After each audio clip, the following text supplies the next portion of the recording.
നമ്മുടെ രാജ്യത്ത് ആധാർ കാർഡ് ഇല്ലാത്ത ആളുകൾ വിരളമായിരിക്കും.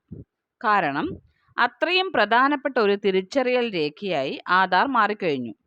ഏതാവശ്യത്തിനും ഇപ്പോൾ ആധാർ നിർബന്ധമാക്കിയിട്ടുണ്ട്. നിങ്ങളൊരു ബാങ്ക് അക്കൗണ്ട് എടുക്കാനായാലും സിം കാർഡ് എടുക്കുന്നതിനായാലും എന്തിനേറെ പറയുന്നു, വസ്തുവിൻ്റെ രജിസ്ട്രേഷൻ സമയത്ത് പോലും ആധാർ ഹാജരാക്കേണ്ടത് അത്യാവശ്യമാണ്. പ്രായം തെളിയിക്കുന്നതിനുള്ള രേഖയല്ല ആധാർ എന്ന് UIDAI ആധാർ അതോറിറ്റി വ്യക്തമാക്കിയിട്ടുള്ളതാണ്. പുതിയതായി പ്രിന്റ് ചെയ്യുന്ന കാർഡുകളിൽ ഇത് സംബന്ധിച്ച് അറിയിപ്പ് ചേർത്തു തുടങ്ങിയിട്ടുണ്ട്. പാസ്പോർട്ട് എടുക്കുമ്പോൾ പ്രായം തെളിയിക്കാൻ നൽകാവുന്ന രേഖകളുടെ പട്ടികയിൽ നിന്നും ആധാറിനെ ഒഴിവാക്കിയിട്ടുണ്ട്. ആധാർ എടുക്കുമ്പോൾ നൽകിയ രേഖകളിലെ ജനനത്തീയതിയാണ് കാർഡിലുള്ളതെന്ന മുന്നറിയിപ്പ് UIDAI അറിയിപ്പിലുണ്ട്. ആധാറിലെ ജനനത്തീയതിയുടെ ആധികാരികത സംബന്ധിച്ച് ഉത്തരവാദിത്തം ആധാർ അതോറിറ്റിക്ക് ഇല്ലെന്ന് ചുരുക്കം. ആധാർ പ്രായം തെളിയിക്കുവാനുള്ള രേഖയല്ലെന്ന നിലപാടാണ് പല കോടതികളിലും UIDAI സ്വീകരിച്ചിട്ടുള്ളത്. കോടതികളും ഇതുതന്നെ ആവർത്തിച്ചിട്ടുള്ളതാണ്. എന്നാൽ ആദ്യമായാണ് ഇക്കാര്യം ആധാർ കാർഡുകളിൽ രേഖപ്പെടുത്തുന്നത്.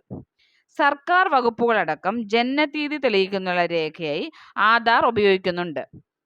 വോട്ടർ കാർഡിന് പകരം ആധാർ ഉപയോഗിക്കുവാനും അനുവദിക്കാറുണ്ട്.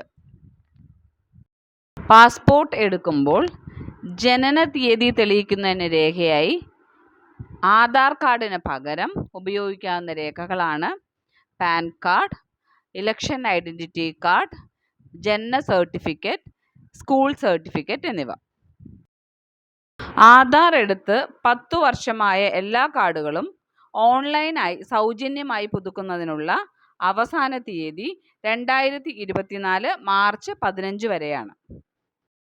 ഓൺലൈനായി നിങ്ങൾ ആധാർ പുതുക്കുമ്പോൾ മറക്കാൻ പാടില്ലാത്ത ഒരു കാര്യം എന്തെന്നാൽ നിങ്ങളുടെ ആധാറും മൊബൈൽ നമ്പറും തമ്മിൽ ബന്ധിപ്പിച്ചിരിക്കണം എന്നതാണ്.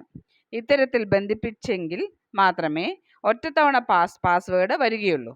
തുടർന്നാണ് ആധാർ തിരുത്തൽ നടപടികൾ ആരംഭിക്കുന്നത്. ആധാർ ഫോൺ നമ്പറുമായി ബന്ധിപ്പിച്ചവർക്ക് സ്വന്തമായി മൊബൈൽ ഫോൺ വഴിയോ കമ്പ്യൂട്ടർ വഴിയോ സ്വന്തമായി ആധാർ പുതുക്കാവുന്നതാണ്.